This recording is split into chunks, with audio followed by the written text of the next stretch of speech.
Segunda de Corintios, capítulo 5. Nos quedamos en el versículo 10 y hoy vamos a leer del 11 al 15. Segunda de Corintios, capítulo 5, versículos del 11 al 15. A ver si somos capaces de llegar al final de esta perícopa. Dice la palabra del Señor. ¿Lo tiene? Segunda de Corintios 5, del 11 al 15, ¿lo tiene? Dice: conociendo pues el temor del Señor, persuadimos a los hombres, pero a Dios le es manifiesto lo que somos, y espero que también lo sea a vuestras conciencias. No nos recomendamos pues otra vez a vosotros, sino os damos ocasión de gloriaros por nosotros, para que tengáis con qué responder a los que se glorían en las apariencias y no en el corazón. Porque si estamos locos es para Dios, y si somos cuerdos es para vosotros. Porque el amor de Cristo nos constriñe pensando esto, que si uno murió por todos, luego todos murieron, y por todos murió, para que los que viven ya no vivan para sí, sino para aquel que murió y resucitó por ellos. Amén. Está aquí la palabra del Señor. En esta porción Pablo describe los resultados deseables para quienes tememos a Dios. Continúa la defensa de su ministerio, dado que allí en la iglesia en Corinto no lo estaban reconociendo. Y él está haciendo defensa de su ministerio y está vez tras vez recurriendo a argumentos válidos para demostrar que él era un verdadero siervo de Dios, no como aquellos que estaban criticando o murmurando de él, ¿verdad?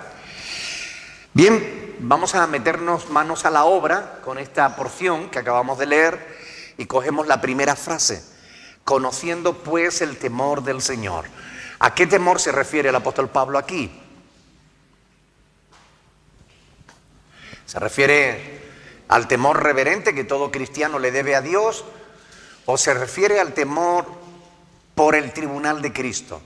Es decir, al temor de que vamos a tener que dar cuenta, vamos a tener que rendir cuenta delante del Señor. ¿Qué piensan? Por el del tribunal de Cristo, porque justamente este pasaje está íntimamente relacionado con el anterior, donde se nos está hablando justamente del tribunal de Cristo. Y por eso dice, conociendo pues, está uniendo lo que ha dicho hace un momento con lo que va a decir a continuación. Conociendo pues el temor del Señor, ¿ok? Sin duda se refiere al temor que debe existir en todo creyente de que vamos a pasar por el tribunal de Cristo, y el cristiano debe vivir siempre sabiendo eso, que vamos a tener que rendir cuentas, tarde o temprano. A veces vivimos como si Cristo no estuviera aquí.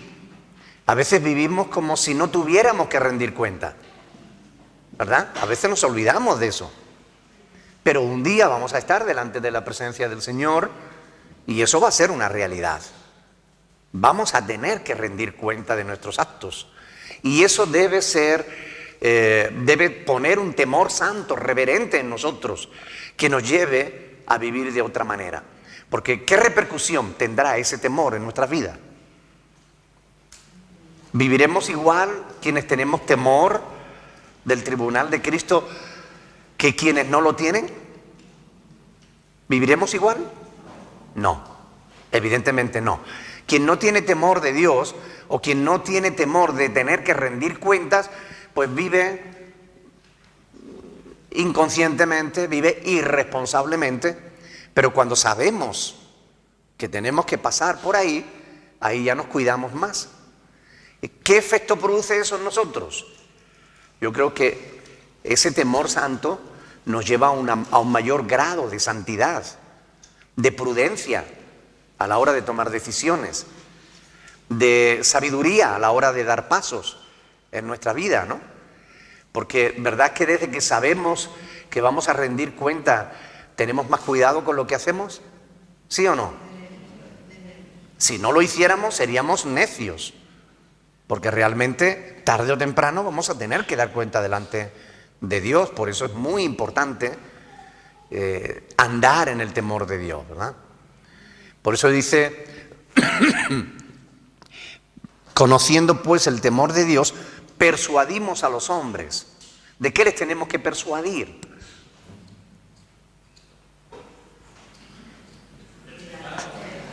¿Perdón?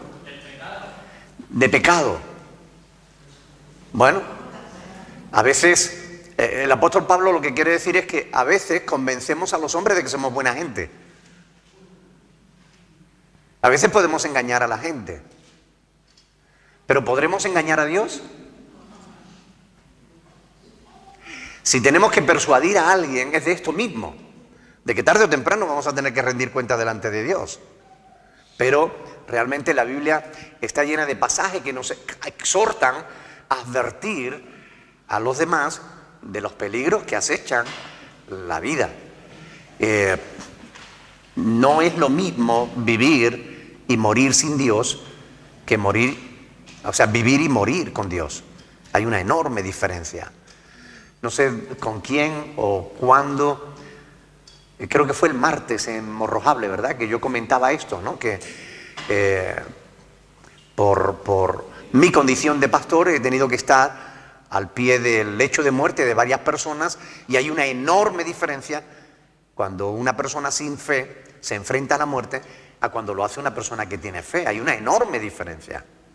El que no tiene fe sufre, padece, llora, grita, se revuelve porque no quiere morirse, porque sabe que ha sido una mala persona y que va a rendir cuenta, aunque haya sido el peor de los incrédulos, aunque haya sido el mayor de los ateos. Cuando llega la hora de la muerte lloran como críos porque no quieren morir, porque saben que se van a presentar delante de Dios. Pero cuando uno muere con fe, uno muere tranquilo, sabiendo que el Señor viene a recogerlo y que le va a llevar a un lugar mejor. Hay una enorme diferencia. De esto tenemos que estar persuadidos nosotros y persuadir también a los demás. No persuadirles de una manera hipócrita, porque podríamos engañar a los hombres, ¿verdad? ¿Nos podríamos engañar unos a otros, sí o no? Bueno, hay algunos que dicen, a mí nadie me engaña. Puede ser, pero ¿ustedes creen que alguien engañará a Dios? Desde luego a Dios no, a Él sí que no hay quien le engañe, porque Él conoce todas las cosas. Las que hacemos a la luz y las que hacemos a escondidas. Él sabe las que hablamos y las que callamos. Él sabe todo. Porque aún no está la palabra en nuestra lengua y ya Dios la conoce. Nuestros pensamientos, aunque no los expresemos, Dios los conoce. Por tanto, es importante esto, ¿verdad? La predicación del Evangelio evita a la gente morir sin Cristo. Cuando predicamos la palabra de Dios, persuadimos a la gente de su necesidad de Dios. Les damos la oportunidad de reconciliarse con el Creador. ¿Pasa lo mismo cuando predicamos un evangelio diferente? No. ¿Qué ocurre si en vez de predicar el amor de Dios en Cristo, predicamos, por ejemplo, que usted puede ser feliz viniendo a esta iglesia? ¿Alcanzará la gente la felicidad de ese modo? ¿Alcanzará la paz con Dios? No, porque esta iglesia no puede hacer nada por ti. La gente descubrirá que es un mensaje falso, que es un mensaje mentiroso, y acabará lejos de Dios. Y eso está pasando en muchos grupos religiosos hoy. Se predica un evangelio diferente y la gente muere en sus propios pecados, sin esperanza y sin Dios. Y eso no es lo que debemos hacer. Si debemos predicar algo, debemos predicar la palabra de Dios, porque es la palabra de Dios la que es como espada de doble filo que se cuela dentro del alma, ¿verdad? Dice, la palabra de Dios es viva y eficaz y más cortante que toda espada de dos filos, y penetra hasta partir el alma y el espíritu, las coyunturas y los tuétanos, y disciernen los pensamientos y las intenciones del corazón. Y no hay cosa creada ni que no sea manifiesta en su presencia. Antes bien, todas las cosas están desnudas y abiertas a los ojos de aquel, a los ojos de aquel a quien debemos de dar cuenta. Todas las cosas están claramente descubiertas a los ojos de Dios. Por eso debemos persuadirnos unos a otros a vivir de tal modo que no tengamos temor de enfrentarnos al tribunal de Cristo. Debemos persuadir a los demás de que nuestra vida es una vida de santidad, no de hipocresía. Debemos persuadir a los demás de que también ellos deben vivir una vida de santidad. Debemos persuadir a los hombres con la verdad, porque a Dios le es manifiesto lo que somos. Como digo, podríamos engañar a los hombres, pero a Dios no podríamos engañarle. Y sabemos que Dios ha establecido un día en el cual juzgará al mundo con justicia por aquel varón a quien designó, dando fe a todos con haberle levantado de los muertos. Así que continúa ahí, pero a Dios le es manifiesto lo que somos. ¿Conoce Dios lo que realmente somos? Leí en cierta ocasión que todo el mundo tiene tres personalidades. La primera es la que la gente cree que es. La segunda es lo que él cree que es. Y la tercera es lo que de verdad es. A veces podemos engañar a los demás, podemos engañarnos a nosotros mismos, pero a Dios le es manifiesto lo que somos. No lo que pretendemos ser, lo que somos realmente. No os engañéis, Dios no puede ser burlado. ¿Verdad? Gálatas capítulo 6, versículo 7. No os engañéis, Dios no puede ser burlado. Tú puedes persuadir a los hombres de que eres una buena persona, pero ¿podrás persuadir a Dios? Puedes persuadir a los demás de que eres un buen cristiano o una buena cristiana, pero ¿podrás persuadir a Dios? Realmente es a Dios a quien tenemos que convencer, no a los demás. ¿Qué pretendía Pablo con estas palabras? Él sabía que su vida estaba desnuda a los ojos de Dios. Él podría engañar a los corintios, pero jamás podría llegar a engañar a Dios. A Él, a Dios, le es manifiesto lo que somos. ¿Qué implicaciones tiene esto? Que Dios nos conoce. Dios te conoce, Paco. Y a ti, Alicia. Y te conoce a ti, Carlos. Y a ti, Shirley. Y me conoce a mí. Y sabe la verdad de todos y cada uno de nosotros. A Dios le es manifiesto lo que somos. Quiere decir, le está descubierto, le es manifiesto, lo tiene claro. Dios no tiene dudas sobre quién somos, qué hacemos, cómo vivimos. No hay nada que podamos hacer que podamos ocultarlo a los ojos de Dios. Nada. Aun cuando lográsemos engañar a todo el mundo, jamás le lograríamos engañar a Él. Por eso Pablo dice, y espero que también lo sea a vuestras conciencias. Esta es otra de las frases con la que Pablo está tratando de defender su propia integridad, su integridad personal como apóstol. Él apela a la conciencia de los corintios, como diciendo, ustedes saben, ustedes me conocen, saben quién soy. Porque habían llegado personas criticando a Pablo, juzgando a Pablo, condenando a Pablo. Por eso Pablo dice, podemos engañar a los hombres, pero a Dios no le podemos engañar. Dios me conoce y ustedes saben quién soy. Como diciendo, me encomiendo a vuestra conciencia delante de Dios. Él está apelando a su honradez. Pablo sabe que Dios lo conoce y sabe que los corintios también le conocían. Por eso apela a sus conciencias. ¿Por qué usa el plural? Cuando dice aquí, y espero que también lo sea a vuestras conciencias. Porque se está refiriendo a toda la iglesia de Corinto. Él espera que todos den testimonio de su comportamiento, de su persona. Él realmente tiene claro de que es sincero, de que es una persona íntegra, de que él no estaba allí engañando a los corintios. Él no estaba buscando sacar nada de los corintios. De hecho, Pablo ni siquiera cobró de la iglesia de Corinto cuando estuvo, a pesar de que estuvo allí 1 año y medio trabajando en la iglesia de Corinto. Él no quiso cobrar de los corintios porque sabía los problemas que había en aquella congregación. Prefirió recibir ofrenda de la iglesia de Filipo y de otras congregaciones, pero no permitió que los corintios le mantuvieran, para que no sembrara dudas de que él era un hombre íntegro, de que estaba sirviendo a Dios por amor al ministerio, por amor a las almas, y no por egoísmo, no por otra cosa, como aquellos que venían a acusarle a él. Versículo 12. No nos recomendamos pues otra vez a vosotros. ¿Cómo podemos entender este versículo? Ya él se había recomendado anteriormente, ya había dicho, se había renunciado a recomendarse antes.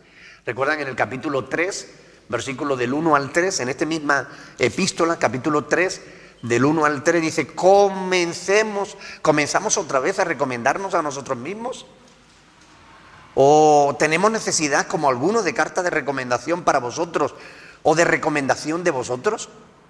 Pablo dice, nuestras cartas sois vosotros, escritas en nuestros corazones, conocidas y leídas por todos los hombres, siendo manifiesto que sois carta de Cristo, expedida por nosotros, escrita no con tinta, sino con el Espíritu del Dios vivo, no en tablas de piedra, sino en tablas de carne del corazón.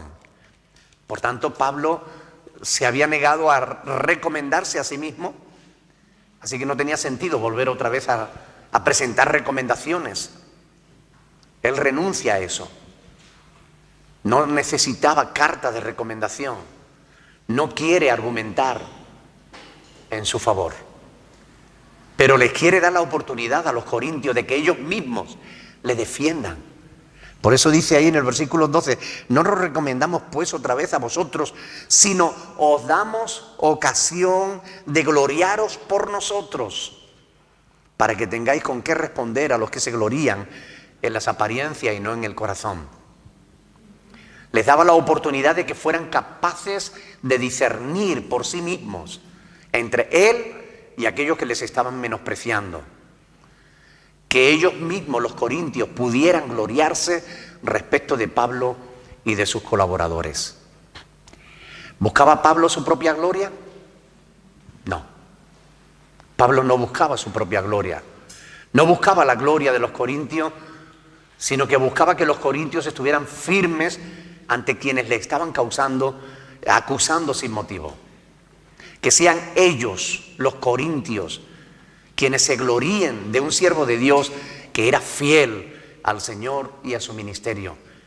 Pablo les está diciendo, ustedes deberían sentirse dichosos de tener un siervo de Dios como yo. Es lo que Pablo les estaba diciendo. Ustedes deberían defenderme ante quienes me acusan.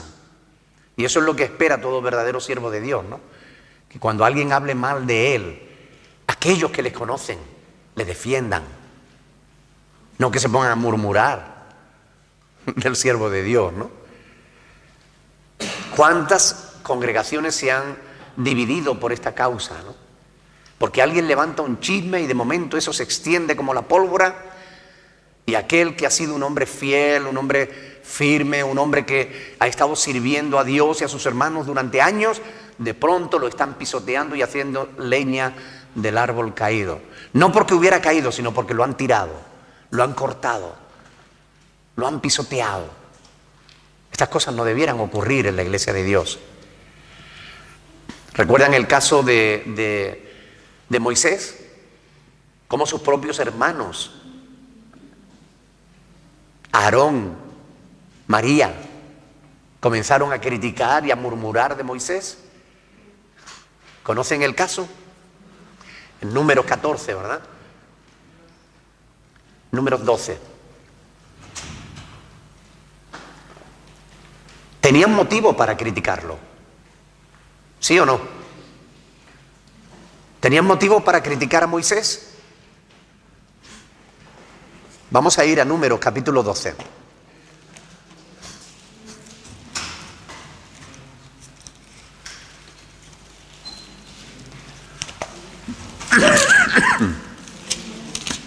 Número capítulo 12, versículo 1. Dice ahí, María y Aarón hablaron contra Moisés, ¿a causa de qué? De la mujer cusita que había tomado, porque él había tomado mujer cusita. Es decir, ¿qué había hecho Moisés? Había tomado una segunda esposa y resulta que esta no era de las hijas de Israel. Esta era de un pueblo pagano. Y esto era algo que estaba prohibido. Cuando Dios llamó a Abraham y lo bendijo, le dijo en Génesis 28, versículo 6, si lo quieren leer conmigo.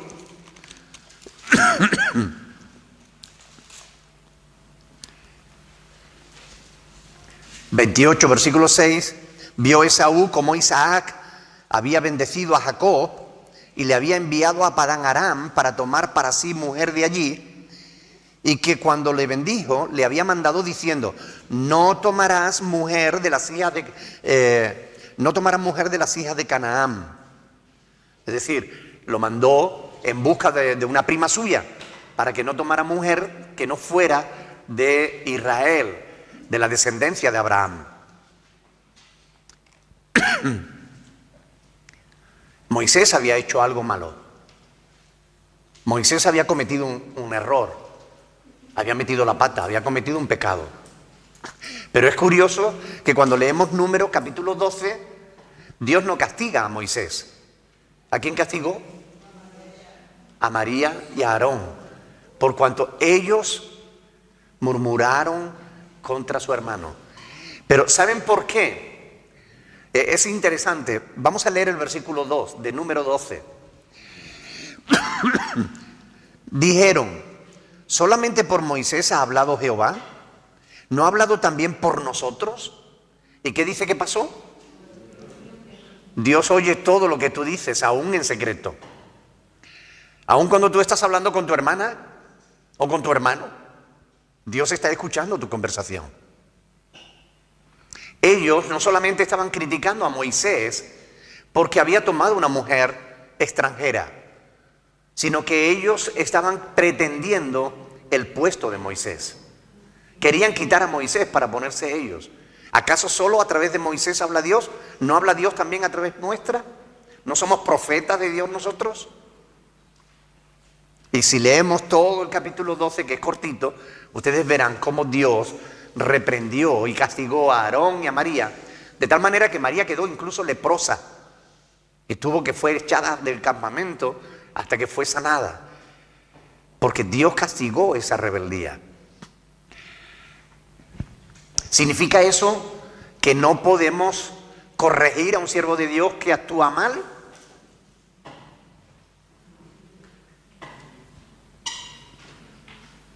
¿Sí o qué? ¿Se puede corregir o no se puede corregir? Se puede, pero directamente a la misma persona. ¿Qué dice la palabra de Dios? Si tienes algo con tu hermano, ve estando tú y él a solas, ¿verdad? Y corrígele. Si te oyere tu hermano, pues le has ganado, ¿verdad? Muchas veces cometemos el error de ver algo mal en alguien y ir a otra persona, tercera persona, y se lo decimos. Oye, ¿te diste cuenta que fulano? O te diste cuenta, mira, te digo esto para que ores. Pero es mentira, no es para que ore. Es para chismorrear, es para murmurar, es para tirar por tierra al hermano. Porque a veces pensamos que si pisoteamos al hermano, entonces nosotros vamos a quedar mejor, vamos a ser superiores. Y es todo lo contrario. Cuando alguien viene con chisme sobre una persona, esa persona lo que está es revolcándose por el polvo. Está actuando como el diablo, como el acusador de los hermanos. Y ningún cristiano debiera actuar de ese modo. Si tú ves que tu hermano tiene algo que está mal, ve al hermano y avísale, a solas, para que el hermano se corrija. Si no se corrige, entonces toma a 2 o 3 personas y ve con testigos. Es lo que enseña la Escritura, ¿verdad? Pero si no lo hacemos así, estaremos yendo contra la voluntad de Dios y Dios no admite este tipo de actitudes. Dios corrige y corrige duramente. Por eso es importante tener esto en cuenta. Ellos estaban deseando el lugar de Moisés. Y esa actitud, como digo, provoca muchos problemas a veces en las iglesias. Primera de Timoteo 5:9 dice, Primera de Timoteo 5:9,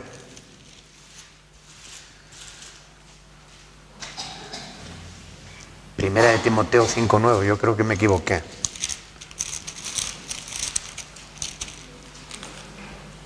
Un segundito. Y enseguida se lo digo.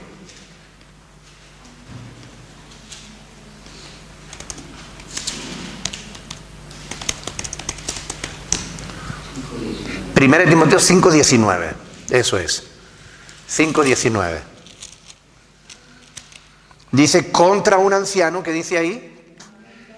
No admitas acusación sino con 2 o 3 testigos. Anciano no se refiere a un viejito, se refiere a un pastor, a un anciano de la iglesia. Dice, contra un anciano no admita acusación sino con 2 o 3 testigos. Y esto es importante, porque hablamos de un siervo de Dios y podemos destruir un ministerio por un chisme.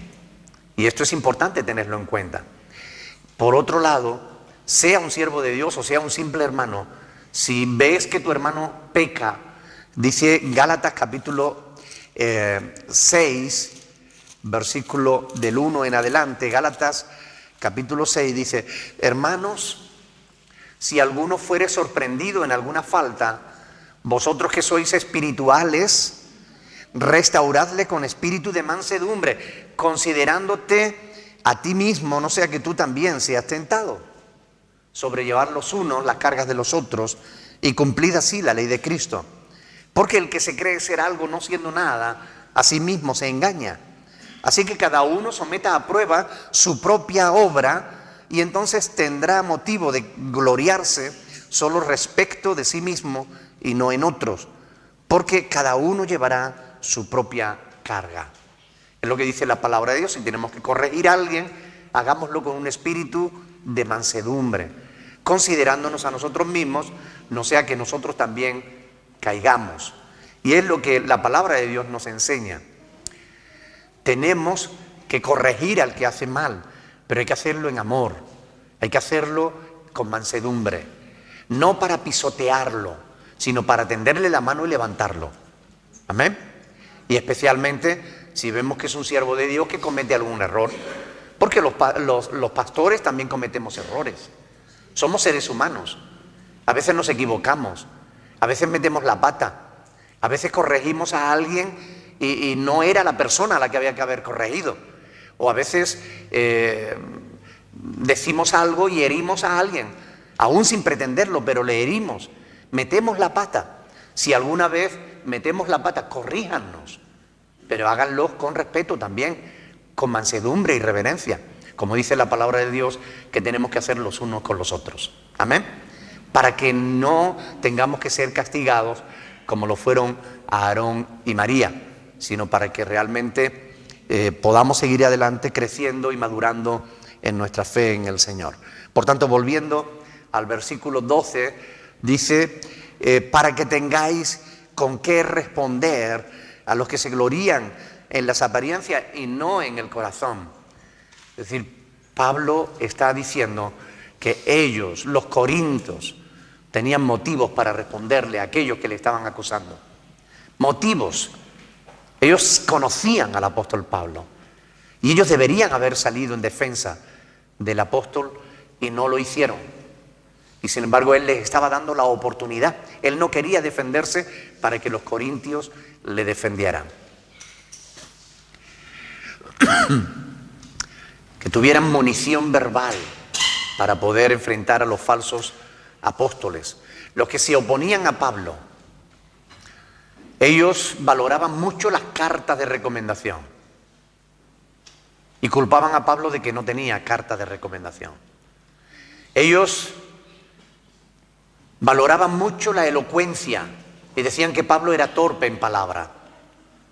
No me explico si alguna vez escucharon a Pablo hablar, porque si Pablo hablaba como escribía, es absurdo acusarle de falta de elocuencia, ¿no?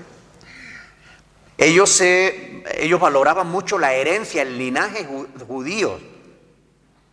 Pablo rehusó a defenderse en todas estas cosas. Ellos valoraban mucho las visiones y las revelaciones, el hacer milagros. Todas estas cosas ellos las valoraban mucho. Los acusadores de Pablo las estaban valorando mucho y acusaban a Pablo de no tenerlas, de no dar la talla para ser un apóstol de Jesucristo. Se gloriaban de poseer estas cualidades externas y se burlaban de que Pablo no las tuviera. Ahora, según Pablo, ¿en quién tenemos que gloriarnos?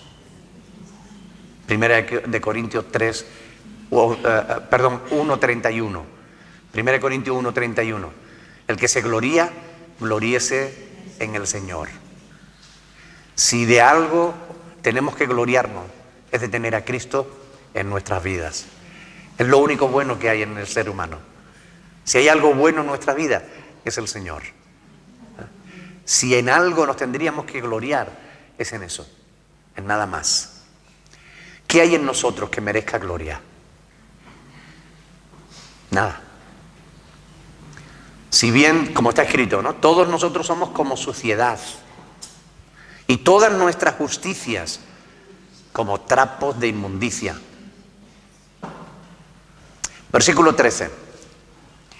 Porque si estamos locos es para Dios y si somos cuerdos es para vosotros. ¿Por qué dice Pablo estas palabras?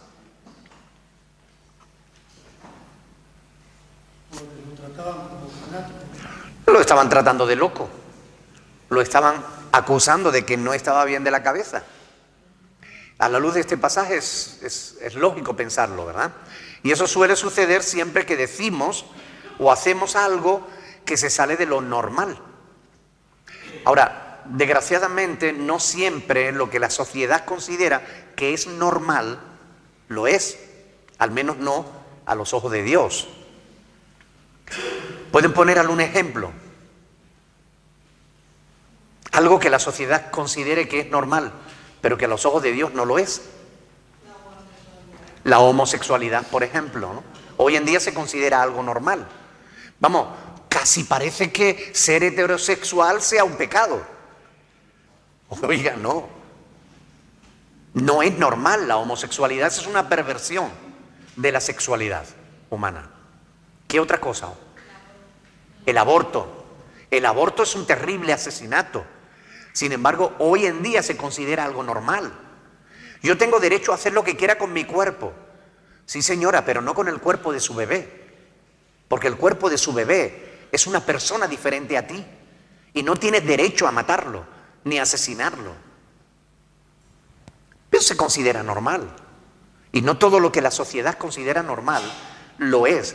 Pero si tú hablas contra la homosexualidad o hablas contra el aborto, te dicen, tú estás loco. Porque te sales de lo normal.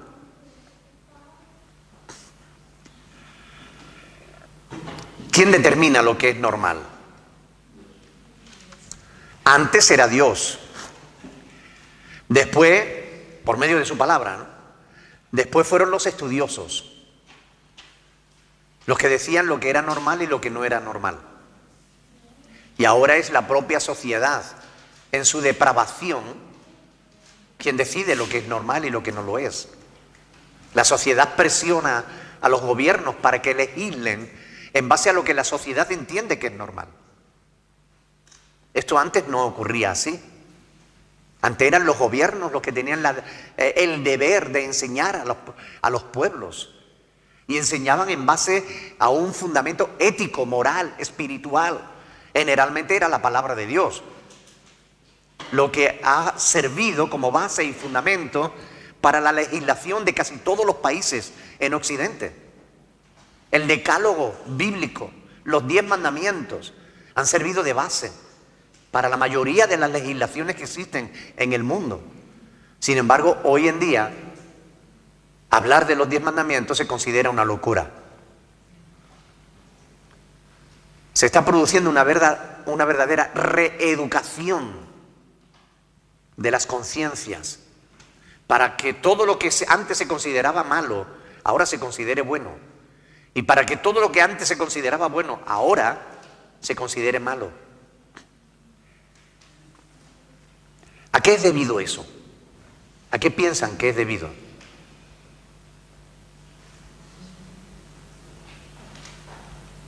¿Por qué se está produciendo este cambio en la conciencia de la humanidad? Porque el hombre se está alejando de Dios. Están perdiendo el temor de Dios. Así es. Y porque el hombre se está alejando de Dios y está perdiendo el temor de Dios, la maldad aumenta. Y esto es debido a que estamos en los últimos tiempos. Y ya estaba profetizado que así iba a ocurrir. Por haber aumentado la maldad, el amor de muchos se enfriaría, dice la palabra. Y esto es una realidad. Miren, Hechos capítulo 26, Hechos capítulo 26, versículo 24.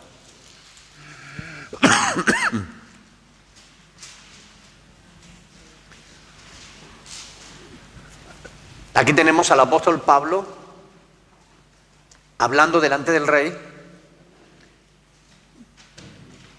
y de Festo,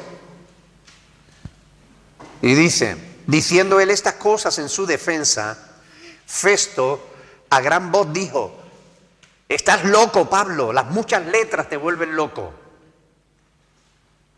Mas él dijo, no estoy loco, excelentísimo Festo, sino que hablo palabras de verdad y de cordura, pues el rey sabe estas cosas, delante de quien también hablo con toda confianza, porque no pienso que ignora nada de esto, pues no se ha hecho esto en algún rincón.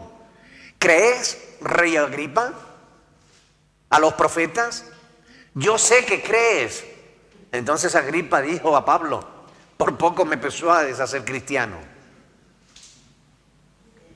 ¿Qué cosa estaba diciendo Pablo cuando Festo le gritó, estás loco, Pablo, las muchas letras te vuelven loco? ¿De qué estaba hablando él? De la resurrección, de su fe en la resurrección. Y cuando oyeron eso de la resurrección, dijeron, eso está loco, Pablo. Los muchos libros te han vuelto más areta. No, tú estás como la chota. Has perdido la razón. Y es que realmente ya el apóstol Pablo, escribiendo en su primera epístola a los Corintios, ya él dijo que la palabra de la cruz es locura para los que se pierden, ¿verdad? Pero para los que se salvan, esto es para nosotros, es poder de Dios. Pastor, hasta ahora la gente en general tiene la misma respuesta. O sea, cuando uno habla de Dios, es loco. Claro. Pero justamente porque el mundo está alejándose de Dios, está perdiendo el temor de Dios, está cambiando su conciencia, está modificando sus patrones de conducta. Lo que antes era un escándalo, hoy en día se ve normal. Lo que antes era malo, ahora es bueno. Lo que antes era bueno, ahora se considera malo. Y todo ese cambio, toda esa transformación en la conciencia de la humanidad se está produciendo porque estamos caminando cada día alejándonos más del Creador. De hecho, ustedes saben que hasta el Señor Jesús fue acusado de loco. Hasta el Señor Jesús. Y lo que es peor, por su familia. Marcos capítulo 3. Marcos capítulo 3, versículos 20 al 21. Dice ahí: se agolpó de nuevo la gente, de modo que ellos ni aún podían comer pan. Cuando lo oyeron los suyos, ¿vinieron para qué? ¿Qué es prenderle? Cogerlo a la fuerza y llevárselo. Dice, porque decían que está fuera de sí. Es decir, su familia vinieron para llevárselo, porque pensaban que estaba loco. Está hablando de Jesús. Posiblemente tuvieran miedo de que llamase la atención de los romanos o de los sacerdotes y que ocasionase problemas irreparables. Sea como fuere, ellos pensaban que estaba loco, que estaba fuera de sí. Y saben, lo interesante es que en el versículo 31 dice quiénes eran los suyos. Vienen después sus hermanos y su madre, y quedándose fuera, enviaron a llamarle. Y la gente que estaba sentada alrededor de él le dijo: tu madre y tus hermanos están fuera y te buscan. Y él le respondió diciendo: ¿quién es mi madre y mis hermanos? Y mirando a los que estaban sentados alrededor de él, dijo: he aquí mi madre y mis hermanos, porque todo el que hace la voluntad de Dios, ese es mi hermano y mi hermana y mi madre. Eran su madre y sus hermanos. ¿Recuerdan ustedes que María recibió la visita de un ángel que le anunció que iba a quedar embarazada del Espíritu Santo y que daría a luz al Hijo de Dios? María sabía quién era su hijo. ¿Cómo es posible que a estas alturas pensara que su hijo estaba loco y quisiera llevárselo? Posiblemente los otros hermanos de Jesús, los otros hijos de María, la convencieron. Vamos a llevarnos lo que, como se enteren la guardia del templo, van a venir a por todos nosotros y nos van a prender. Sea como fuere, pensaban que estaba loco. Decían, estaba fuera de sí.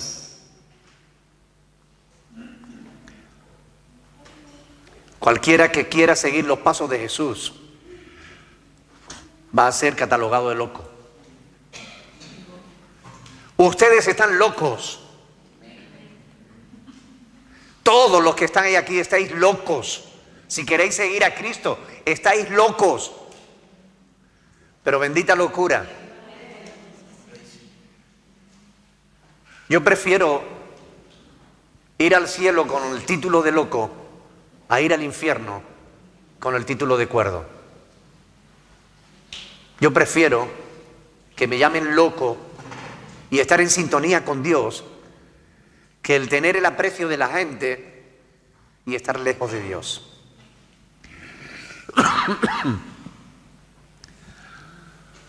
Debemos guardarnos de las influencias, porque creo sinceramente que María se dejó influir por los otros hijos.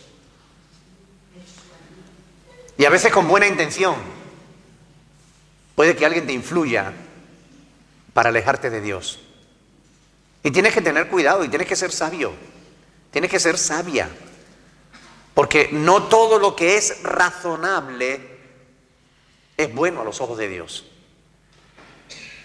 Desde la perspectiva humana podría parecer razonable apartar a Cristo de las multitudes para no llamar la atención de los romanos. Podía parecer razonable desde la perspectiva de proteger a la familia, pero no era la voluntad de Dios.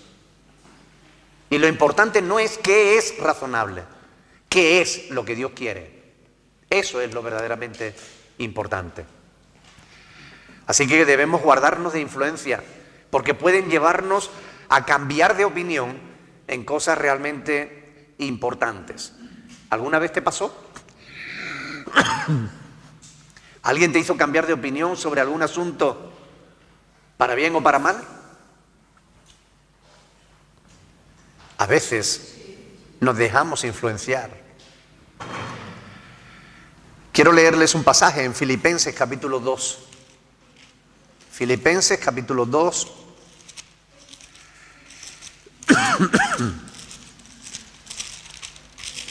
A partir del versículo 12, dice: por tanto, amados míos, Filipenses 2:12, por tanto, amados míos, como siempre habéis obedecido, no como en mi presencia solamente, sino mucho más ahora en mi ausencia, ocupaos en vuestra salvación con temor y temblor, porque Dios es el que en vosotros produce así el querer como el hacer por su buena voluntad. Haced todo sin murmuraciones y contiendas, para que seáis irreprensibles y sencillos hijos de Dios, sin mancha en medio de una generación maligna y perversa, en medio de la cual resplandecéis como luminares en el mundo, que dice: asidos de la palabra de vida, para que en el día de Cristo yo pueda gloriarme de que no he corrido en vano, ni en vano he trabajado. Y aunque sea derramado en libación sobre el sacrificio y servicio de vuestra fe, me gozo y regocijo con todos vosotros, y asimismo gozaos y regocijaos también vosotros conmigo. Hermanos, agarrémonos, asidos firmemente a la palabra de vida. Agarrémonos firmemente a la palabra de verdad, porque vendrán quien quiera hacernos cambiar de opinión.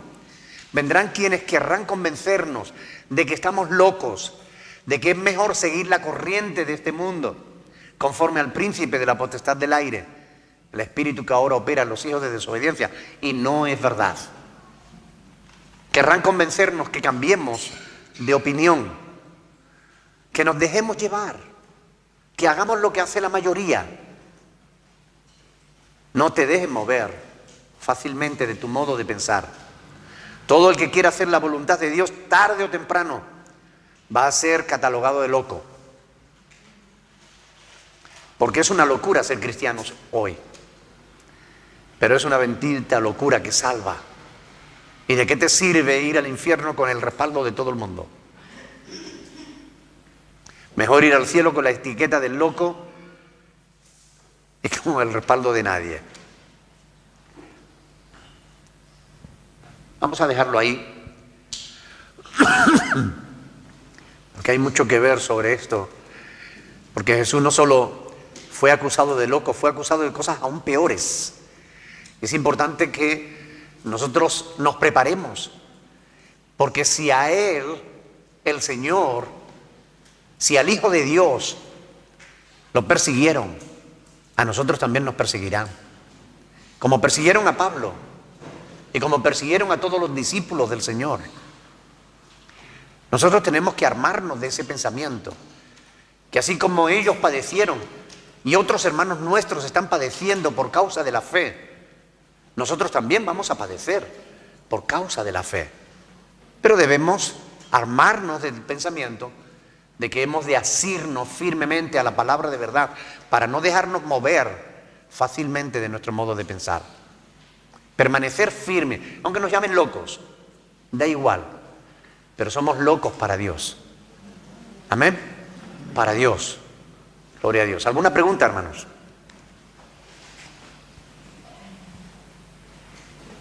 Una pregunta. Pastor, me llama la atención que Moisés, siendo el líder, se judía y conociendo las prohibiciones, tomara una mujer cusita. ¿Hay alguna explicación ahí? La explicación es que en aquella época se consideraba normal. Y es el peligro que corremos los cristianos a lo largo de toda la historia. Es decir, todos los hijos de Dios corremos el riesgo de dejarnos arrastrar por las costumbres de las naciones que nos rodean. Abraham tomó varias mujeres para sí. Isaac tomó varias mujeres para sí. Jacob tomó varias mujeres para sí. David tomó varias mujeres para sí. Todos tomaron varias mujeres para sí. Era la costumbre de aquella época. Y todas esas costumbres trajeron dolor y sufrimiento al pueblo de Dios. No olvidemos que la gran enemistad entre el pueblo judío y los países árabes se determina justamente, tiene su origen justamente en que Abraham no supo esperar la promesa de Dios, el cumplimiento de la promesa de Dios, y se acostó con la criada de su mujer.